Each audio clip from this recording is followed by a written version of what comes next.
Hello viewers, welcome to pharma viewers. இந்த வீடியோவில் நம்ம என்ன பார்க்க போகிறோம்னா ஆர்பிஎஸ்கே. ஸோ இந்த ஆர்பிஎஸ்கேயில் ஒர்க் பண்ணுறவங்க எப்படி வந்து ரெக்ரூட்மெண்ட் பண்ணப்படுறாங்க, ஸோ அவங்கள வந்து ஏன் ஃபார்மசிஸ்ட்டை மட்டும் வந்து இப்போதைக்கு வந்து பர்மனெண்ட் பண்ணாமல் இருக்காங்க. அதில் பார்த்தீங்கன்னா நர்சஸ் அண்ட் டாக்டர்ஸ் எல்லாம் வந்து பர்மனெண்ட் பண்ணியிருக்காங்க, பட் ஃபார்மசிஸ்ட்டை மட்டும் வந்து பண்ணாமல் இருக்காங்க.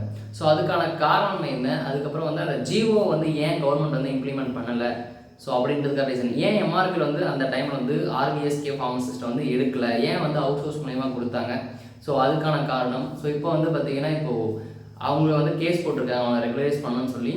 அதில் வந்து பார்த்திங்கன்னா அரசு தரப்பு வழக்கறிஞருக்கு வந்து அதுக்கான போதிய அவகாசம் கொடுத்தாங்கன்னு தெரியல. ஏன்னா கேஸ் ஃபைல் பண்ணி வித்தின் 1 வீக்கில் வந்து கேஸ் டிஸ்போஸ் ஆகிருக்கு, பட் அதுக்கான ஆர்டர் காப்பி வந்து அப்லோட் ஆகலை. ஸோ அரசு தரப்பு வழக்கறிஞருக்கு வந்து போதிய அவகாசம் கொடுத்தாங்களா, அவங்களுக்கு அகேன்ஸ்டான டாக்குமெண்ட்ஸ் எல்லாம் கலெக்ட் பண்ண அப்படின்னு தெரியல. ஸோ இதை தான் பற்றி தான் வந்து இந்த வீடியோவில் டிஸ்கஸ் பண்ண போகிறோம். So let's get into video. So முதல்ல வந்து ஆர்பிஎஸ்கே அப்படின்றது பார்த்தீங்கன்னா இது வந்து ஒரு central government health scheme. So இப்போது 2014 அப்புறம் வந்து இந்த ஆட்சி மாற்றம் நடந்ததுலேருந்து இந்த ஹெல்த் ஸ்கீமை வந்து இம்ப்ளிமெண்ட் பண்ணுறாங்க, இந்தியா ஃபுல்லாக இம்ப்ளிமெண்ட் பண்ணுறாங்க. ஸோ இதில் வந்து பார்த்திங்கன்னா தமிழ்நாட்டில் எல்லாத்துலேயுமே இந்த இந்தியா ஃபுல்லாமே வந்து பார்த்திங்கன்னா கான்ட்ராக்ட் பேசிஸில் தான் வந்து இதில் ஸ்டார்டிங் வந்து அப்பாயின்மெண்ட் பண்ணப்படுறாங்க. இப்போவும் வந்து மற்ற ஸ்டேட்லலாம் வந்து கான்ட்ராக்ட் பேஸில் தான் வந்து அவங்க வந்து அப்பாயின்மெண்ட் பண்ணிகிட்டு இருக்காங்க. ஸோ அதே போல் தான் தமிழ்நாட்டிலையும் அந்த டைமில் வந்து கான்ட்ராக்ட் பேஸில் வந்து அப்பாயின்மெண்ட் பண்ணுறதுக்காக இது வந்து ஸ்கீம் வந்து இம்ப்ளிமெண்ட் பண்ணியிருந்தாங்க. ஸோ அப்போ வந்து பார்த்தீங்கன்னா ஏற்கனவே நர்சஸ் எல்லாம் பார்த்தீங்கன்னா ஏற்கனவே அவங்க கன்சால்டேட் பீரியட் தான் ஒர்க் பண்ணுவாங்க, அவங்க எம்ஆர்பி மூலிமா ரெக்ரூட்மெண்ட் பண்ணப்படுவாங்க. ஸோ அதுக்கப்புறம் வந்து ஒரு 5 இயர்ஸ்லேருந்து ஒரு 8 இயர்ஸ் 10 இயர்ஸ் இந்த மாதிரி அந்த டியூரேஷன் அதிகமாக போது அவங்க வந்து அந்த ரிட்டையர்மெண்ட் ஆக போஸ்டிங் காலியாக அவங்க வந்து அப்படியே ப்ரொமோட் பண்ணப்படுவாங்க. கன்சால்டேட் பேலேருந்து ரெகுலர் பேக்கு வந்து மாற்றுவாங்க, ஆனால் வந்து எம்ஆர்பிலேருந்து எடுப்பாங்க. ஸோ டாக்டர்ஸ் இதே மாதிரி தான் பார்த்தீங்கன்னா எக்ஸாம் வச்சு எடுப்பாங்க எம்ஆர்பி மூலிமா. ஸோ அதுக்கப்புறம் வந்து இந்த ஆர்பிஎஸ்சி ஸ்கீம்லேயே வந்து அவங்க வந்து அப்பாயின்மெண்ட் பண்ணியிருந்தாங்க. பட் ஃபார்மசிஸ்ட் வந்து பார்த்தீங்கன்னா அந்த டைமில் வந்து ஒரு குரூஷியலான பீரியட்னு சொல்லலாம். ஏன்னா 2015 டைம்லலாம் பார்த்தீங்கன்னா இந்த சீனியாரிட்டியிலிருந்து வெயிட்டேஜுக்கு மாத்திர டைமு. ஸோ அதுக்கு முன்னாடி பார்த்தீங்கன்னா டிஸ்ட்ரிக்ட் வைஸ் சீனியாரிட்டி இருந்தது, அதுபடி தான் வந்து போஸ்டிங் போட்டுட்டு இருந்தாங்க. அதுக்கப்புறம் ஸ்டேட் வைஸ் சீனியாரிட்டி. ஸோ அந்த சீனியாரிட்டியிலிருந்து சீனியாரிட்டிலாம் இனிமேல் வைக்கக்கூடாது, வெயிட்டேஜ் மூலிமா இந்த எக்ஸாம் இந்த ரெக்ரூட்மெண்ட் வந்து பண்ணணும் அப்படின்னு வந்து மாற்றினாங்க. அதுக்கு எகென்ஸ்டாக வந்து கேஸ் போட்டாங்க. சீனியாரிட்டி நம்பிட்டு இருக்கிறவங்களாம் பாதிக்கப்படுவாங்க அப்படின்னு வந்து கேஸ் போட்டிருந்தாங்க. ஸோ அதுக்கான ஸ்டே அந்த மாதிரி இருக்கிற டைம் நம்ம டைரெக்டாக வந்து எம்ஆர்பியால் ஃபார்மசிஸ்ட்டை வந்து ரெக்ரூட்மெண்ட் வந்து பண்ணப்படலை. ஸோ இப்போ வந்து பார்த்தீங்கன்னா 2017 வந்து, அதாவது 2022 நோட்டிஃபிகேஷன் வரதுக்கு முன்னாடி 2017 வந்து ஒரு 317 பேர் வந்து அப்பாயின்மெண்ட் பண்ணாங்க. ஸோ அதுக்கான நோட்டிஃபிகேஷன் வந்து பார்த்திங்கன்னா அப்போ வந்தது, அதாவது 2016 ஜான் அப்போ வந்தது. அதுலேயும் வந்து மறுபடியும் ஒரு கேஸ். ஸோ ஏற்கனவே வந்து சீனியாரிட்டியிலேருந்து வெயிட்டேஜ்க்கு மாற்றினால வந்து அது ஒரு கேஸ் போயிடுது. பட் வந்து கடைசியில் வந்து வெயிட்டேஜ் தான், இனிமேல் சீனியாரிட்டி ஃபாலோ பண்ணக்கூடாது அப்படின்னு வந்து ஜட்மெண்ட் வந்து வெயிட்டேஜ் வந்து ஃபாலோ பண்ணிட்டு இருந்தாங்க. ஸோ அந்த வெயிட்டேஜ் ஃபாலோ பண்ணும்போது பார்த்தீங்கன்னா அதுலேயும் வந்து ஒரு ஸ்டே என்னென்னு பார்த்தா 10th முடிச்சுட்டு டைரெக்டாக டிப்ளமோ போனவங்க வந்து எங்களுக்கு 12th மார்க் இல்லை, அப்போ நாங்கள் வந்து எப்படி அப்ளை பண்ணுறது அப்படின்னு வந்து அது ஒரு பெட்டிஷன். ஸோ அதனால் வந்து 12th மார்க்கே இல்லாமல் ஒன்லி 10th அண்ட் 12th மார்க்கை வச்சு ரெக்ரூட்மெண்ட் பண்ணியிருக்கோங்க அப்படின்னு ஜட்மெண்ட் வந்தது. ஸோ 70 மார்க் தான் வந்து வெயிட்டேஜ் மார்க் வச்சுருந்தாங்க. ஸோ 2016 நோட்டிஃபிகேஷன் வந்து 2018 தான் வந்து பார்த்திங்கன்னா வந்து அப்பாயின்மெண்ட் பண்ணப்படுறாங்க. ஸோ 2 இயர்ஸ் வந்து இந்த ப்ராசஸ் வந்து போயிட்டுருக்கு. ஸோ இதில் வந்து ஸ்டே இருக்கும்போது வந்து எம்ஆர்பி மூலிமா ரெக்ரூட்மெண்ட் பண்ண முடியாது. ஸோ அதனால தான் வந்து பார்த்திங்கன்னா ப்ரைவேட் அவுட் சோர்ஸ் கிட்ட வந்து பார்த்திங்கன்னா இது விடுறாங்க. ஸோ ப்ரைவேட் அவுட் சோர்ஸ்னு பார்த்திங்கன்னா இது வந்து நிறைய அதாவது ப்ரைவேட் அவுட் சோர்ஸ் பார்த்தீங்கன்னா ஒரு ப்ரைவேட் ஏஜென்சி, அதாவது ஆர்பிஎஸ்கே மோஸ்ட்டாக எந்த ஏஜென்சி மூலிமா வந்தாங்க அப்படின்னு பார்த்தீங்கன்னா 5 ஸ்டார் அப்படின்னு சொல்லக்கூடிய ஒரு ப்ரைவேட் ஏஜென்சி, அதுக்கப்புறம் பி வெஸ்ட் அப்படின்னு சொல்லக்கூடிய ஒரு ப்ரைவேட் ஏஜென்சி. ஸோ இது மாதிரி நிறைய ஏஜென்சி மூலிமா வந்திருக்காங்க. ஸோ நான் எக்ஸாம்பிளுக்கு இந்த பி வெஸ்ட் 5 ஸ்டார்லாம் சொல்கிறேன். ஸோ இது மூலிமா தான் வந்து அவங்க வந்து ரெக்ரூட்மெண்ட் பண்ணப்படுறாங்க.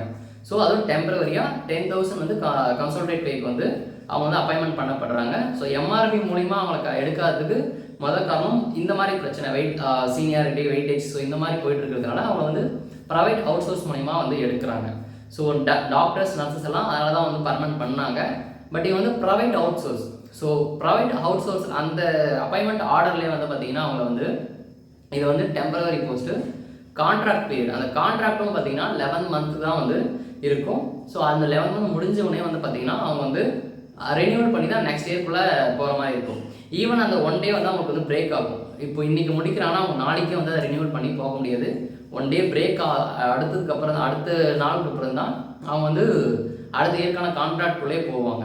ஸோ இந்த மாதிரி வந்து கான்ட்ராக்ட் பீரியட்லேயே வந்து அவங்க வந்து ப்ரைவேட் அவுட் சோர்ஸ் ஏஜென்சி மூலிமா வந்து ரெக்ரூட்மெண்ட் பண்ணிட்டு இருந்தாங்க. எப்போ வரையும் பார்த்தீங்கன்னா 2021 வரையும், 2015 இந்த 2021 வரையும் ப்ரைவேட் ஏஜென்சி தான் பார்த்தீங்கன்னா அவங்க வந்து ரெக்ரூட்மெண்ட் பண்ணிட்டு இருந்தாங்க. ஆனால் 2021 அப்புறம் பார்த்தீங்கன்னா தமிழ்நாட்டில் ஆட்சி மாற்றம் நடக்குது. ஸோ அப்படி நடக்கும்போது அவங்க வந்து ஒரு இந்த ப்ரைவேட் அவுட் சோர்ஸ் மூலிமா எடுக்கிறத ஸ்டாப் பண்ணிவிட்டு டைரக்ட் ரெக்ரூட்மெண்ட் வந்து பண்ணுறாங்க. ஸோ டைரக்ட் ரெக்ரூட்மெண்ட்னா அந்தந்த ஏரியாவில் வேக்கண்ட் வந்து காலியாகும். இப்போ வந்து ஃபார் எக்ஸாம்பிளுக்கு சேலம் டிஸ்ட்ரிக்ட்னா சேலம் டிஸ்ட்ரிக்டில் வேக்கண்ட் காலியாச்சுன்னா ஸோ அந்த இடத்துல வந்து நீங்கள் டேரெக்டாக போயிட்டு அப்ளிகேஷன் வாங்கி நீங்கள் வந்து ஜாபில் ஜாயின் பண்ணிக்கலாம். அதுவும் கான்ட்ராக்ட் தான். என்ன டேர்ம்ஸ் அண்ட் கண்டிஷன் வந்து ப்ரைவேட் அவுட் சோர்ஸ் மூலிமா எடுத்தாங்களோ அதே டேர்ம்ஸ் அண்ட் கண்டிஷன் தான் இங்கேயும் வந்து அப்ளை ஆகும். 11 month கான்ட்ராக்ட்டு. ஸோ அதில் வந்து பார்த்திங்கன்னா அது வந்து எக்காரணத்தை கொண்டும் இது வந்து பணி நிரந்தரம் வந்து பண்ணப்பட மாட்டாதுன்னு வந்து அதிலே வந்து இருக்கும். ஸோ அதெல்லாம் பார்த்து சைன் பண்ணதுக்கப்புறம் தான் வந்து அப்பாயின்மெண்ட்டே பண்ணுவாங்க. ஸோ இந்த மாதிரி 2021 முன்னாடி வந்து ப்ரைவேட் அவுட் சோர்ஸ் மூலமா வந்து என்ட்ரானாங்க. 2021 அப்புறம் வந்து பார்த்திங்கன்னா டைரெக்டாக வந்து கவர்மெண்ட்டே வந்து இந்த ப்ரைவேட் அவுட் சோர்ஸ் மூலம் இல்லாமல் டைரெக்டாக கான்ட்ராக்ட் பண்ணி அவங்கள வந்து ரெக்ரூட்மெண்ட் பண்ணிட்டு இருக்காங்க. ஸோ இதில் தான் வந்து பார்த்திங்கன்னா அந்த ஜிஓ நம்பர் 335 வந்து இதுதான் சொல்லியிருப்பாங்க. ஸோ இப்போ கூட வந்து எம்ஆர்பியில் வந்து 986 போஸ்ட்டுக்கு போட்டு 2 years ப்ரொபேஷன் பீரியடில் தான் இருப்பாங்க. அதுக்கப்புறம் தான் வந்து அவங்க ரெகுலர் ஆகுவாங்க. ஸோ அதே போல் தான் அந்த 2 years வந்து அவங்கள வாஷ் பண்ணிவிட்டு வேகன்சி ரைஸாக அவங்க வந்து பர்மனெண்ட் பண்ணுறோம் அப்படின்னு வந்து அதில் கொடுத்துருப்பாங்க. காரணம் அது எம்ஆர்பியில் செலக்ட் ஆனால் மட்டும்தான் இதை வந்து இம்ப்ளிமெண்ட் பண்ண முடியாது. அதில் ஃபஸ்ட்டு பாயிண்ட்டே வந்து பார்த்திங்கன்னா அவங்க வந்து எம்ஆர்பியில் வந்து ரெக்ரூட்மெண்ட் பண்ணப்படுவாங்க. அதுக்கப்புறம் 2 years அப்புறம் வந்து பர்மனெண்ட் பண்ணப்படுவாங்க அப்படின்ட்டு. ஸோ அப்போ அந்த ஃபஸ்ட்டு பாயிண்ட்டே வந்து இங்கே வந்து நடத்த முடியல. காரணம் வந்து பார்த்திங்கன்னா அந்த கேசஸ் அந்த டைமில் வந்து அந்த வெயிட்டேஜ் அந்த சீனியாரிட்டி பிரச்சனை போயிட்டு இருந்ததுனால ஸோ டைரக்ட் ரெக்ரூட்மெண்ட் இல்லாமல் கான்ட்ராக்ட் பேஸில் அவுட் சோர்ஸ் மூலிமா எடுத்தாங்க. ஸோ அதனால தான் வந்து பார்த்திங்கன்னா அவங்க வந்து பர்மனெண்ட் பண்ணுறதுல இவ்வளோ பெரிய சிக்கல் இருக்குது. ஸோ அவங்க வந்து பார்த்திங்கன்னா ப்ராப்பர் சேனல் மூலிமா வரல. ஸோ அப்படி இருக்கும்போது ஒரு ப்ரைவேட் ஏஜென்சி மூலிமா வந்து ஒரு கவர்மெண்ட்குள்ளே வந்து பர்மனெண்ட் பண்ண முடியுமானா கண்டிப்பாக படாது. ஸோ அதுக்கப்புறம் தான் வந்து பார்த்திங்கன்னா இப்போ வந்து அதே எம்ஆர்பி மூலிமா 986 ஃபார்மசிஸ்ட் வந்து இப்போ வந்து ரெக்ரூட்மெண்ட் வந்து நோட்டிஃபிகேஷன் விட்டுருந்தாங்க. ஸோ 1209 பேர் வந்து சர்டிஃபிகேட் வெரிஃபிகேஷன் முடிச்சிருக்காங்க. ஸோ அதில் 986 போஸ்ட் வந்து கண்டிப்பாக போட போகிறாங்க. ஸோ இப்போ இன்கேஸ் ஆர்டர் வந்து ஆர்பிஎஸ்கேவும் பர்மனெண்ட் பண்ணணும் அப்படின்னு வந்தாலும் இந்த 986 போஸ்ட் வந்து அஃபெக்ட் ஆகாது கண்டிப்பாக. ஏன்னா இதனுடைய நோட்டிஃபிகேஷனே வந்து தனி நோட்டிஃபிகேஷன் 986 போஸ்ட் எப்படி வந்து ரெக்ரூட்மெண்ட் பண்ணுவாங்க அப்படின்றத வந்து அந்த நோட்டிஃபிகேஷன் வந்து கொடுத்துருக்காங்க. இப்போ இந்த 986 பேரும் வந்து போஸ்டிங் ஆனாலும் ஆர்பிஎஸ்கேல இருக்கிறவங்க வந்து வேலையை விட்டு தூக்கிடுவாங்கன்னா கண்டிப்பாக கிடையாது. அவங்க ஆர்பிஎஸ்கேன்றதை தனி வேலை அவங்க தனியாக பார்த்துட்டு தான் இருப்பாங்க. 986 போஸ்ட்டுக்கான வேலை வந்து தனியாக இருக்குது. ஸோ இவங்க வேலை பார்த்தாலையும் அவங்க வந்து டெம்பரவரியாக ஒர்க் பண்ணிட்டு தான் இருப்பாங்க. அவங்கள டிஸ்மிஸ் பண்ண மாட்டாங்க. ஸோ இந்த 986 போஸ்ட் எடுக்கிறதுனால கண்டிப்பாக அவங்களுக்கு வந்து பாதிப்பு கிடையாது. ஆனால் அவங்கள வந்து ரெகுலர் பண்ணணும் அப்படின்றது அவங்களுடைய கோரிக்கை. அவங்களே ரெகுலர் பண்ணிவிட்டு இங்கேயும் போடுங்க அப்படின்றது அவங்களுடைய கோரிக்கையாக இருக்குது. ஆனால் அதில் வந்து நிறைவேறதுல வந்து இவ்வளோ பெரிய பிரச்சனை இருக்குது. கண்டிப்பாக அவங்க எம்ஆர்பி மூலிமா ரெக்ரூட்மெண்ட் பண்ணியிருந்தா கண்டிப்பாக வந்து அதை வந்து ஆதரிக்கலாம். ஏன்னா அவங்க வந்து ப்ராப்பராக வந்திருக்காங்க. ஸோ பர்மனெண்ட் ஆகுது, யாருக்குமே எந்த பிரச்சனையும் இல்லை. பட் பர்மனெண்ட் போஸ்ட்டுக்காகவே இந்த 986 போஸ்ட்டை வந்து கிரியேட் பண்ணி அதுக்கான எக்ஸாம் வச்சு எக்ஸாம் முடிஞ்சு தமிழ் எலிஜிபிலிட்டியில் பாஸ் பண்ணி எக்ஸாமில் கிளியர் பண்ணி மெரிட்டில் இருந்து அதுக்கப்புறம் சிவி லிஸ்ட்டில் வந்து சர்டிஃபிகேட் வெரிஃபிகேஷன்லாம் முடிஞ்சதுக்கப்புறம் ஸோ இந்த கேஸை வந்து ஃபைல் பண்ணுறாங்க. இந்த எக்ஸாமில் பார்த்தீங்கன்னா ஆர்பிஎஸ்கே ஃபார்மசிஸ்ட்டும் வந்து எல்லாருமே கலந்துக்கிட்டு எல்லாருமே எக்ஸாம் எழுதினாங்க. ஸோ காரணம் அவங்களுக்கு தெரியும் எப்படி அதை பர்மனெண்ட் பண்ண மாட்டாங்க. ஸோ நம்ம எக்ஸாம் எழுதி போகலாம் அப்படின்ட்டு. ஸோ பர்மனெண்ட் பண்ணுவாங்க அப்படின்னு நம்பிட்டு இருந்தால் யாருமே வந்து எக்ஸாம் எழுதியிருக்க மாட்டாங்க. எக்ஸாமை எழுதி ஒரு சில நபர்கள் வந்து பாஸ் பண்ணிட்டாங்க. மெரிட்டில் வந்துட்டு சிவி லிஸ்ட்டும் அட்டன் பண்ணிட்டாங்க. ஆனால் நிறைய பேர் அந்த ஆர்பிஎஸ்கே ஸ்கீமில் ஒர்க் பண்ணுற ஃபார்மசிஸ்ட் வந்து பார்த்தீங்கன்னா நிறைய பேர் வந்து பாஸ் பண்ணவே இல்லை. ஸோ அதை பாஸ் பண்ணலை நம்மளுக்கு வந்து ஜாப் கிடைக்கல அப்படின்ற விரக்தியில் அவங்க வந்து பார்த்திங்கன்னா கண்டிப்பாக அதனால தான் கேஸ் போட்டிருக்காங்க. ஸோ கேஸ் போட்டு அதுக்கான ஜட்ஜ்மெண்ட் வந்து இன்னும் வரல. ஸோ இதுதான் ஸ்டேட்டஸில் இருக்குது. ஸோ அவங்களுடைய கோரிக்கை அதுதான் அந்த ஜியோ இம்ப்ளிமெண்ட் பண்ண சொல்லி. ஸோ அவங்க எப்படி வந்தாங்க அப்படின்றத வந்து உங்களுக்கு நான் சொல்லிட்டேன். ஸோ இதுக்கப்புறம் வந்து பார்த்திங்கன்னா அப்பாயின்மெண்ட் ஆர்டர் வந்து உங்களுக்கு நான் ஷோ பண்ணுறேன். ஸோ அதில் டேர்ம்ஸ் அண்ட் கண்டிஷன்லாம் கொடுத்துருக்காங்க. ஒன்று மட்டும் நோட் பண்ணிக்கோங்க, இது தமிழ்நாட்டில் மட்டும் கிடையாது, இந்தியா ஃபுல்லாக ஆர்பிஎஸ்கே ஃபார்மசி ஸ்கீம் இருக்குது. ஸோ அந்த ஸ்கீமில் வந்து கான்ட்ராக்ட் பேஸில் தான் வந்து ரெக்ரூட்மெண்ட் பண்ணிகிட்டு இருக்காங்க. தமிழ்நாட்டில் ப்ரைவேட் அவுட் சோர்ஸ் மூலிமா தான் வந்து பார்த்திங்கன்னா ரெக்ரூட்மெண்ட் பண்ணாங்க. இப்போ 2021 அப்புறம் தான் வந்து டேரெக்டாக அதுவும் கான்ட்ராக்ட் பேஸில் அதே டேர்ம்ஸ் அண்ட் கண்டிஷனில் தான் வந்து இப்போது ரெக்ரூட்மெண்ட் பண்ணிகிட்டு இருக்காங்க. ஸோ அவங்கள பர்மனெண்ட் பண்ணுறது வந்து சாத்தியமே இல்லாத ஒன்று. ஏன்னா வந்து பார்த்திங்கன்னா அவங்க எம்ஆர்பி மூலிமா ரெக்ரூட்மெண்ட் பண்ணலை. எம்ஆர்பி மூலமாக ரெக்ரூட்மெண்ட் பண்ணுறவங்க தான் பார்த்தீங்கன்னா இந்த 986 போஸ்ட்டு. ஸோ கண்டிப்பாக வந்து இதுக்கு ஒரு முடிவு நல்ல முடிவாக வரும். ஸோ இதில் வந்து பார்த்திங்கன்னா இன்னொரு விஷயம், அவங்க கேஸ் போட்டு வித்தின் 1 வீக்கில் வந்து அந்த கேஸ் வந்து ஹியரிங்கே முடிஞ்சு டிஸ்போஸ் ஆகிடுச்சு. ஸோ அன்றைக்கி வந்து ஆர்டர் அப்படின்ற மாதிரி ஆர்டர் வந்து இன்னும் அப்லோட் ஆகலை, ஆனால் அந்த கேஸ் வந்து முடிஞ்சுது. அது எப்படி 1 வீக்லேயே வந்து ஒரு ஹியரிங்கே முடிஞ்சு அதுக்குள்ளே, ஏன்னா எதிர்த்தரப்பு வழக்கறிஞருக்கு அவகாசம் கொடுத்தாதான். இப்போ இன்கேஸ் இப்போ 249 பேர் கேஸ் போட்டிருக்காங்கன்னா அவங்களுடைய அப்பாயின்மெண்ட் ஆர்டர்ஸை பார்த்தாலே தெரியும், அதுவே அவங்க வந்து வயலேட் பண்ணியிருக்காங்க அப்படின்ட்டு வந்து தெரிஞ்சிடும். ஸோ இதெல்லாம் வந்து அவர் ரெஃபர் பண்ணி அவங்களுக்கு அகேன்ஸ்டாக இருக்கிற டாக்குமெண்ட்ஸ்லாம் ரெடி பண்ணுறதுக்கே போதிய அவகாசம் கொடுக்கலையா அப்படின்றது வந்து ஒரு சந்தேகமாக தான் இருக்குது. ஏன்னா ஆர்டரே ஆயிடுச்சு. ஸோ மற்ற கேசஸ் எல்லாம் நம்ம பார்த்தோம்னா நிறைய நாள் வந்து போயிட்டே இருக்கும், நிறைய ஹியரிங் போகும். ஸோ எல்லா தரப்பும் வாதங்களையும் கேட்டதுக்கு அப்புறம் தான் வந்து ஜட்ஜ்மெண்ட் வந்து வரும். ஸோ இது உடனே வந்தது, அதுக்கான காரணம் என்னன்னு தெரியல. ஸோ ஆர்டர் வரும்போது தான் அதுக்கான டீட்டெயில் வந்து நம்ம பார்க்க முடியும். ஸோ உங்களுக்கு ஆர்டர் காப்பி நான் வந்து, அதாவது அப்பாயின்மெண்ட் ஆர்டர் காப்பி வந்து உங்களுக்கு நான் ஷோ பண்ணுறேன். ஸோ அதை வந்து பாருங்கள். இதுதான் பார்த்தீங்கன்னா அந்த ப்ரைவேட் ஏஜென்சி சொன்னீங்களா, பிவேஸ்ட் அப்படின்றது. ஸோ இது வந்து ஒரு ப்ரைவேட் ஏஜென்சி. இந்த மாதிரி வந்து நிறைய ப்ரைவேட் ஏஜென்சிஸ் இருக்குது. ஸோ இது மூலிமா தான் வந்து பார்த்திங்கன்னா அவங்க வந்து ரெக்ரூட்மெண்ட் பண்ணப்படுறாங்க. ஸோ இதுக்கும் மேலே வந்து ஒரு டீட்டெயில் கொடுத்துருக்காங்க. அது வந்து அப்பாயின்மெண்ட் டேட், அந்த டேட்டும் அந்த நபர் நேமும் அவங்க எங்கே அப்பாயின்மெண்ட் பண்ணுறாங்க அப்படின்ட்டு எல்லாமே கொடுத்துருக்காங்க. ஸோ அது நான் வந்து ப்ரைவசிக்காக நான் உங்களுக்கு காமிக்கல. பட் அடுத்த பாயிண்ட் வந்து பார்த்திங்கன்னா இது தான். ஸோ இந்த ஃபார்மசிஸ்ட் வந்து கம்ப்ளீட்டாக வந்து பார்த்திங்கன்னா contract base. So on contract base has been outsourced. So இது வந்து அவுட் சோர்ஸ் மூலிமா, ப்ரைவேட் அவுட் சோர்ஸ் மூலிமா தான் எடுக்கிறாங்க. அந்த கன்சல்டன்சி பேர் தான் பிவேஸ்ட் management consultant and private limited. So இது வந்து ஒரு ப்ரைவேட் கம்பெனி மூலிமா வந்து ரெக்ரூட்மெண்ட் பண்ணுறாங்க. ஸோ அவங்க யாருக்கு ரெக்ரூட்மெண்ட் பண்ணி கொடுக்குறாங்க அப்படின்னு பார்த்தீங்கன்னா நம்ம deputy director of health service. So அதாவது ஒவ்வொரு மாவட்டத்துக்குள்ளேயும் வந்து இவங்க வந்து ரெக்ரூட்மெண்ட் பண்ணி கொடுக்குறாங்க. இது 2021க்கு முன்னாடி அப்பாயின்மெண்ட் ஆனவங்க. ஸோ அவங்க வந்து பார்த்திங்கன்னா இந்த மாதிரி கான்ட்ராக்ட் பேஸில் தான் வந்து அவங்க வந்து எடுத்து கொடுக்குறாங்க. ஸோ இதில் வந்து அவங்க வந்து டேர்ம்ஸ் அண்ட் கண்டிஷன்லாம் வந்து கொடுத்துருப்பாங்க ஒவ்வொன்றுத்துக்கும். ஸோ இதெல்லாம் வந்து நார்மலாக எல்லா அப்பாயின்மெண்ட் ஆர்டர்லேயும் கொடுக்குறது தான். ஸோ அதெல்லாம் வந்து தேவையில்லை நமக்கு. நமக்கு வந்து பார்த்திங்கன்னா அந்த டேர்ம்ஸ் அண்ட் கண்டிஷன் வந்து கொடுக்குறாங்க, ஒர்க்கிங் கண்டிஷன். ஸோ இந்த ஒர்க்கிங் கண்டிஷனில் வந்து பார்த்திங்கன்னா appointment is based on purely on temporary basis. So இந்த டெம்பரரி பேசிஸ் தான் வந்து பார்த்திங்கன்னா அவங்க வந்து கொடுக்குறாங்க. ஸோ எப்போவுமே வந்து cannot claim as right for any future appointment in government services. So அவங்க ஒர்க்கிங் கண்டிஷன்லேயே இந்த மாதிரி வந்து சொல்லி தான் கொடுக்குறாங்க. இது என்றைக்கும் வந்து கவர்மெண்ட் சர்வீஸில் வந்து ஃப்யூச்சரில் பர்மனெண்ட் பண்ண முடியாது அப்படின்ற வந்து கொடுத்துருக்காங்க. ஸோ அதுக்கப்புறம் வந்து பார்த்திங்கன்னா you will not be entitled to seek permanency either with பிவேஸ்ட் management consultant private limited or with the government. So அதை தான் அந்த பாயிண்ட்டை வந்து மென்ஷன் பண்ணுறாங்க.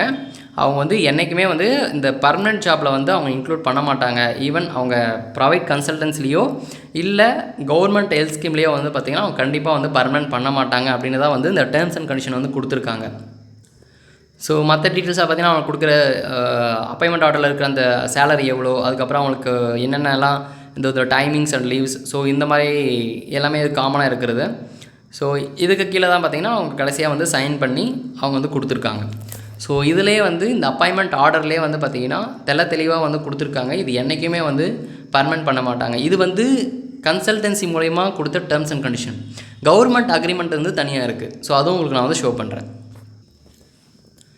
ஸோ இது வந்து பார்த்திங்கன்னா எம்ப்ளாய்மெண்ட் கான்ட்ராக்ட் நோட். ஸோ இது வந்து ஒரு 6 பேஜ் இருக்குது இந்த அக்ரிமெண்ட்டு. ஸோ இது எல்லாமே வந்து என்னென்ன டேர்ம்ஸ் அண்ட் கண்டிஷன்லாம் அவங்கள வந்து எடுக்கிறாங்க அப்படின்ட்டு வந்து கொடுத்துருக்காங்க. ஸோ ஈவன் கவர்மெண்ட்டே எடுத்தாலையும் சேம் டேர்ம்ஸ் அண்ட் கண்டிஷன் தான். ஸோ இதெல்லாம் பார்த்திங்கன்னா எல்லாமே கொடுத்துருக்காங்க. ஒரு பேரா மட்டும் பாருங்கள் நல்லா போல்ட் பண்ணி கொடுத்துருக்காங்க, அது நல்லா தெரியட்டும் அப்படின்றதுக்காகவே கொடுத்துருக்காங்க. ஸோ அதில் பாருங்கள், you are well aware of the fact that you are posted purely on the contract and appointed on temporary basis. So இதிலே வந்து கொடுத்துருக்காங்க, உங்களுக்கு நல்லாவே தெரியும். நீங்கள் வந்து பியூராக டெம்பரரி கான்ட்ராக்ட் பேசிஸ் தான் வந்து உங்களை எடுக்கிறோம், ரெக்ரூட்மெண்ட் பண்ணுறோம் அப்படின்னு வந்து கொடுத்துருக்காங்க. எதுக்குன்னு பார்த்தீங்கன்னா இந்த NHM ஸ்கீம். ஸோ இது வந்து பார்த்திங்கன்னா சென்ட்ரல் கவர்மெண்ட் ஸ்கீம். ஸோ இதுக்கு கீழே தான் வந்து அவங்க அப்பாயின்மெண்ட் பண்ணப்படுறாங்க. ஸோ அதிலே வந்து கொடுத்துருக்காங்க, cannot claim regularization for your contractor service as a matter of right and you will not be observed permanently அப்படின்னு இதிலே வந்து கொடுத்துருக்காங்க. ஸோ எக்காரணத்தை கொண்டு அவங்க வந்து பர்மனெண்ட் ஆக்கப்படுவாங்கன்றது தான் மறுபடியும் இன்னொரு அக்ரிமெண்ட். அது நான் ஏற்கனவே ஷோ பண்ணது வந்து ப்ரைவேட் கன்சல்டன்சியோட அக்ரிமெண்ட். இது வந்து அதுக்கு அடுத்து ஒரு அக்ரிமெண்ட்டில் வந்து அவங்க கண்டிப்பாக சைன் பண்ணி ஆகணும். ஸோ இது வந்து எம்டி ஃபில் பண்ணாமல் இருக்குது. ஸோ இதெல்லாம் ஃபில் பண்ணி அவங்க சைன் பண்ணி அதெல்லாம் கொடுத்தா மட்டும்தான் அவங்க வந்து வேலைக்கே போக முடியும். ஸோ எப்படி இந்த மாதிரி வந்து அவங்க இதெல்லாம் கொடுத்துட்டு வேலைக்குள்ளே போயிட்டு அதுக்கப்புறம் எப்படி பர்மனெண்ட் கேட்கலாம்? அப்போது அவங்களுடைய பேசிக் அப்பாயின்மெண்ட் ஆர்டரே அவங்க வந்து வயலேட் பண்ணுறாங்க. ஸோ இதவே வந்து பார்த்திங்கன்னா ஒரு எவிடன்ஸாக வந்து கோர்ட்டில் வந்து சப்மிட் பண்ணலாம். பட் ஆனால் அதுக்கான நேர அவகாசம் கொடுத்தாங்களா அப்படின்றது தெரியல. கேஸ் போட்டவங்களோட அப்பாயின்மெண்ட் ஆர்டர்லேயே வந்து தெளிவாக மென்ஷன் பண்ணியிருப்பாங்க. இதே வந்து பார்த்திங்கன்னா எம்ஆர்பி மூலிமா போனால் அதனோட டேர்ம்ஸ் அண்ட் கண்டிஷனே வந்து வேறு இருக்கும். ஸோ இதெல்லாம் வந்து பார்த்திங்கன்னா தமிழ்நாட்டில் போட்ட டேர்ம்ஸ் அண்ட் கண்டிஷன் மட்டும் கிடையாது. ஆர்பிஎஸ்கே ஸ்கீமில் எல்லா ஸ்டேட்லையுமே இப்போவும் ஃபாலோ பண்ணுற டேர்ம்ஸ் அண்ட் கண்டிஷன் தான் அது இருக்குது. ஸோ இப்போவும் நீங்கள் வந்து அதர் ஸ்டேட் ரெக்ரூட்மெண்ட் அந்த ப்ரொசீஜர்லாம் பார்த்தீங்கன்னா இதே டேர்ம்ஸ் அண்ட் கண்டிஷன் தான் கொடுத்துருப்பாங்க. பியூர்லி கான்ட்ராக்ட் பேஸ், எக்காரணத்தை கொண்டும் என்றைக்கும் அவங்கள வந்து பர்மனெண்ட் பண்ண மாட்டாங்க அப்படின்னு தான் அவங்களுடைய அப்பாயின்மெண்ட் ஆர்டரில் இருக்குது. ஸோ இதெல்லாம் அவங்க வந்து படித்து லாஸ்ட்டாக சைன் பண்ணி கொடுத்ததுக்கப்புறம் தான் அதுலேயும் பார்த்தீங்கன்னா 11 மந்த் கான்ட்ராக்ட்டு. ஸோ 11 மந்த் முடிஞ்சதுக்கப்புறம் அவங்க வந்து எவ்ரி இயரும் வந்து ரெனியூவல் பண்ணிகிட்டே இருக்கணும். ஸோ அப்படி தான் வந்து பார்த்திங்கன்னா அவங்க வந்து ப்ரொசீடிங்ஸ் வந்து பண்ணிகிட்ருக்காங்க. ஏன்னா கான்ட்ராக்டும் வந்து கண்டினியூஸாக கிடையாது. ஒவ்வொரு 11 மந்த்துக்கும் வந்து அது கேன்சல் பண்ணிவிட்டு புதுசாக வந்து ரெனியூவல் பண்ணுறாங்க. அதுவும் புதுசாக அவங்க அப்பாயின்மெண்ட் ஆன மாதிரி இதே மாதிரி தான் அந்த ஃபார்மேட்டும் இருக்கும். ஒவ்வொரு இயருக்கும் இந்த மாதிரி வரும். ஸோ இப்படி தான் அவங்க வந்து ரெக்ரூட்மெண்ட் பண்ணிகிட்ருக்காங்க. ஸோ நிறைய பேர் குழம்பி போயிட்டுருப்பாங்க, நிறைய பேர் பேனிக் ஆகிருப்பாங்க. ஸோ இந்த வீடியோ பார்த்தா கண்டிப்பாக வந்து உங்களுக்கு ஒரு கிளாரிட்டியோ இல்லை ஒரு ஹோப்போ கிடச்சிருக்கும்னு நம்புகிறேன். ஸோ கண்டிப்பாக உங்கள் ஃப்ரெண்ட்ஸ் யாராச்சும் சிவி அட்டன் பண்ணியிருந்தால் கண்டிப்பாக அவங்களுக்கு வந்து இதை ஷேர் பண்ணி விடுங்க. ஸோ இந்த வீடியோ வந்து உங்களுக்கு ஒரு ஹோப் ஒரு கிளாரிட்டி கொடுத்துருக்குன்னு நம்புகிறேன். ஸோ தேங்க்யூ ஃபார் வாட்சிங் திஸ் வீடியோ.